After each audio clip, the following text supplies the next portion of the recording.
So we'd like to welcome you to our presentation today on place-based learning in STEAM and science teacher education programmes here at the University of Reading. And in particular, we focused on students' perspectives in moving our learning online due to COVID-19. Without feedback, we can't improve. So we always see this as an important part of our practice. And today what we're going to do is take you through this overview and start by giving you a brief insight into each of the three programmes that we're talking about, how each programme considered place in terms of school and laboratory when designing their move to online learning due to the changes brought about by COVID. So I'd like to invite Caroline to talk about the Skills and Schools programme. Thank you. So the module that I look after is designed to help undergraduates have an experience of what it would be like to do teacher training and work in a school and think about a career, and it's got a heavy focus on developing their own interpersonal skills. So the issue I had with the COVID is that I couldn't put any students into a school, physically into a school, so I needed to replicate their training, which they would have done face to face, in order to make strong relationships with each other in advance of their school placement, as well as their school placement, and experiencing how classroom learning is delivered and how students engage with their learning in an online environment. So that was my challenge. Thank you. And then I'd like to invite Gaynor to talk about the Subject Knowledge Enhancement programme. Thank you, Jo. Yes, Subject Knowledge Enhancement programme runs in the summer term and is really a preparatory course for trainees who are then going to embark on the PGCE course in September. And it's designed really for those students who need some refreshment of their subject knowledge. And it consists of blended learning. We had already moved to a blended learning approach. However, we do normally run 2 face-to-face laboratory-based practical weeks. And for us, that was the biggest challenge in moving forward. We had to very quickly redesign our lab weeks, moving them online with a mix of live and asynchronous sessions. We had to structure our materials very, very carefully. We used a lot of videos and simulations such as Go Labs and FET. And we focused our 2 weeks very much on the GCSE and the A-level required practicals. Thank you, Gaynor. And then Andrew's going to talk about the PGC Secondary Science programme. So the PGCE Secondary Science programme is essentially an initial teacher education programme that prepares people to teach science across the 3 subjects: biology, chemistry and physics. Initially, we were presented with a key challenge in 2019-20 academic year, March 2020, how to move a programme that was not focused online at all to one that could be assessed and essentially maintain a sense of community that we have on our programme. So that was a key challenge that we had to overcome. Moving into the 2020 academic year, we had to redesign a programme to incorporate the restrictions that were put in place around university teaching in COVID-19 in order to ensure that trainees still got the experience that they needed and were able to develop their skills with respect to their teaching in school. Thank you. So what we had to do was we needed to consider these 3 aspects. We needed to look at communities of practice, collaborative learning and e-learning. You know, we've always looked at communities of practice and collaborative learning, but we needed to do it in different ways. So moving forward, this is what we did. On the left-hand side, you've got 3 circles that represent the community of practice as it was, where the student teachers were working in or learning in schools or in a science lab alongside a teacher or a lecturer, and they're also working in groups learning from their peers.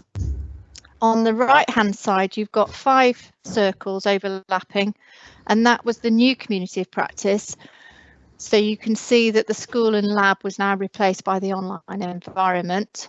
In addition, You've got the digital leaders were important, and also for students to draw on their own digital knowledge. Well, not just students actually, also the teachers and the lecturers. And down the centre, you've got the course leaders meeting space was an important community of practice within which course leaders could communicate and reflect on what they were doing, but also where students could work with their partners in schools or in the laboratories to reflect on their practice. So in terms of collaborative learning, Caroline. Thank you. So we've always used a variety of task-based activities as part of our teaching and learning processes across all of the 3 programmes that we've been talking about. Moving it online, we had a blended approach where we had the offline group work and also live seminar groups where we had breakout groups.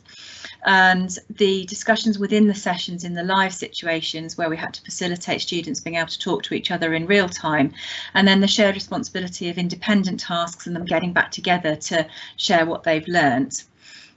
The shared experience would also expect them to that they were able to draw on through best practice, how to work with the technology and their own teaching and skill development, so they can talk through those ideas together.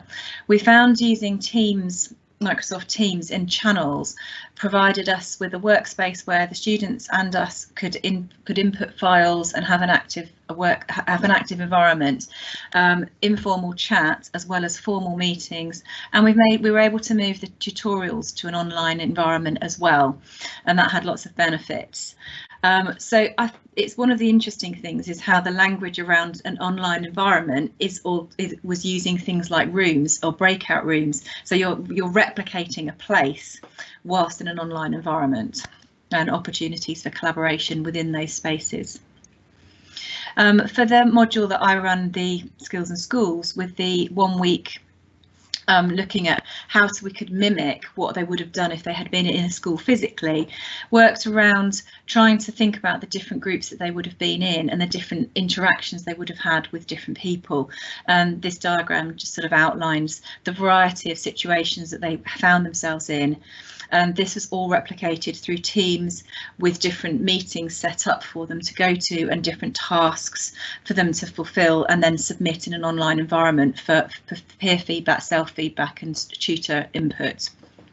So in terms of e-learning, each of our programmes in this table, you can see we needed to consider the instruction for the use of the technology so that our students could access it, instructions for assessment, practical work, lesson observations and so on. So you can see how we've adapted to that learning environment, and we've learnt lots of things on that journey.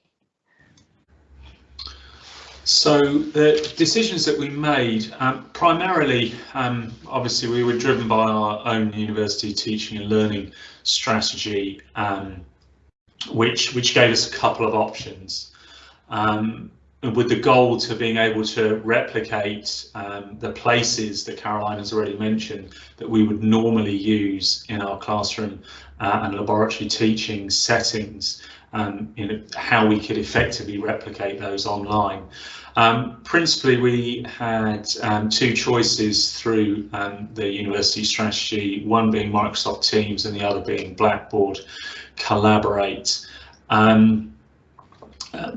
When we weighed up the risks and benefits of using either, we came to the conclusion through sort of a testing process in March 2020 that Microsoft Teams was the platform which enabled us to use most effectively recreate the kind of collaborative social learning environment that we normally have.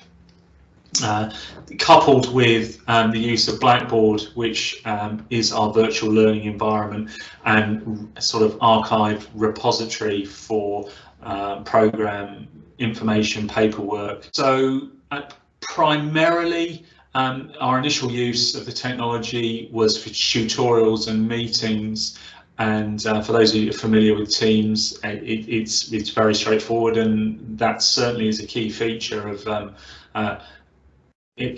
what we've learned that we will take forward.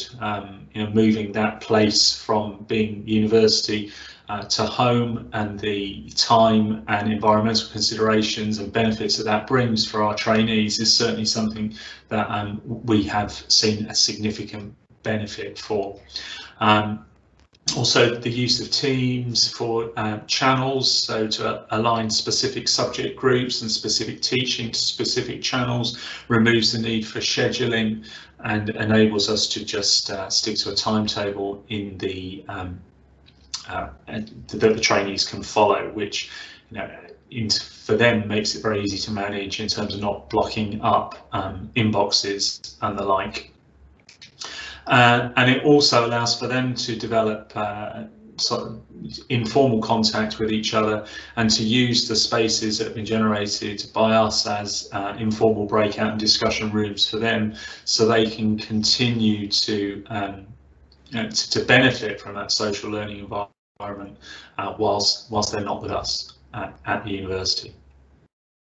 I think I could just add something here, was that actually this journey of using Microsoft Teams was iterative, and that actually I mean, Caroline might add about the Skills and Schools programme, but with the SKE programme we found we'd do things in certain ways, and we might get students to take the lead role in organising meetings, but then later on, as we moved towards the PGCE year, we started to use channels more. So yeah, I think it has been an iterative process, but we had a benchmark of something we had to use at the beginning. Does anyone else want to add anything? No? It's definitely been a learning journey for us as academics as well, shifting from an environment, one that we're very much used to one that we're not used to, and pedagogically the challenges that has thrown out to us, and really made us be quite reflective in our approach to designing our teaching and the learning that then follows from that. Thank you. So gathering student feedback was really important. We always getting feedback from our students, formally at the end, during, informally, and so on. However, these focus groups that we designed for this paper was really to get a more deeper insight at a module level. So we conducted 4 focus groups that were approximately 45 minutes long, and we managed to have 20% of the cohort talk to each other. We tried to get the students to act as the moderator or spokesperson when running these focus groups, and also to not have the interviewer as a member of staff who was directly involved in the teaching on that programme. So these were the discussion points that we put to the students, and we just allowed them to have a conversation with the moderator organising that discussion. And this is what we really found out, which was really interesting. So Caroline, would you like to mention anything specific about the Skills and Schools? Yeah, I think the students felt that we trained them appropriately to how to interact with the online choices that we'd made, and we'd made a conscious decision to really focus on making sure that we were all learning together, and they knew that. So we were all exploring how the channels worked in Teams. The key issue that they fed back in the reflective process was about how face-to-face would have achieved the better quality conversations. And I think for us looking forward, it's highlighted how working with, because this programme works with undergraduates, some of whom have only just completed their part 1, so may even still be 18 or just turned 19. And actually that work interaction with a new group of people, more potentially even if you are in a face-to-face environment, that's something that we need to potentially think about more training and coaching in how to make those conversations really valuable. I'd like to add something, Joe, about the SKE, if I may. I think despite the fact that we did try really hard to create an online laboratory, and actually we even sent home a shopping list and some basic equipment so that the trainees could actually get their kitchen turned into a laboratory, which they really did enjoy. I think loud and clear came the feedback they would really prefer to do this live in a laboratory. And I think going forward, obviously there is a real place for simulations and videos of practical work, but I think they really would benefit in future from going back into the lab and doing some real hands-on practical. I mean, fortuitously, the Skills and Schools programme and the SKE went before the main rollout of sort of an online blended PGCE programme. So, you know, we were able to benefit from the experiences gained with Caroline and Gaynor, and the fact that they work on my programme as well really does help that. I think that the biggest lessons that we learned in terms of pedagogy were kind of driven by the key issues. You know, thinking more about navigation, thinking more about the organisation of material, thinking more about the timings and the purposefulness of sessions. It's something that we've had to take on board and react to a lot more than we would have previously. And you know, certainly there's been quite an evolution in the way that our sessions have been constructed and timetabled since September. You know, we're in a much more fluid place, and really it's relying on that feedback that has enabled us to do that. I think these quotes are just a few quotes from all of the quotes we had. But just add one thing, which was that the students didn't feel that they'd missed out on some aspects, but they didn't feel they'd been really negatively impacted by having to shift online. Yeah, that's a really good point. And I think they were extremely positive, and they were actually quite forgiving in terms of we were learning with them. So that kind of helped. And I think that they still overwhelmingly would say place was important, school or lab. They still wanted to be in that context. However, they were accepting of the situation we were in. But also what we made helped was the fact they had communities of practice within which to work, and we were able to adapt and change those communities of practice, but they do require clear roles and responsibilities. Our online tutorials were an effective use of time, and we'll continue with that.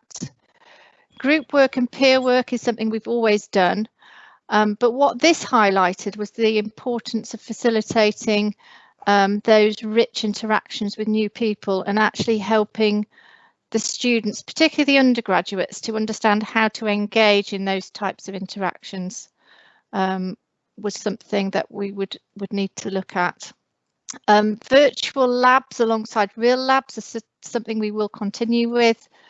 The focus groups have helped us reflect on practice and also to allow our students to be co-developers of programme development at the module level, because we do obviously have lots of review processes in place already. And you know, there were elements about Blackboard being challenging, but I think we had these challenges already, and that through this learning about COVID adaptations, we need to create a walkthrough screencast that will help our students understand how to use it and where to find things, because it can be quite cumbersome. Any areas for further research? What we thought would be interesting was to ask the question, does place matter? Obviously we've shown it does, but this is a limited study, and we thought might be interesting to find out which aspects of place matter. And finally, Gilly Salmon's 5 stages of e-activity. Although we're aware of it and we've reflected on it and we followed those 5 stages, we think we would want to use it more proactively at the design stage so that we can become TEL experts rather than novices. So I'd like to thank you for listening, and I think that's us done now.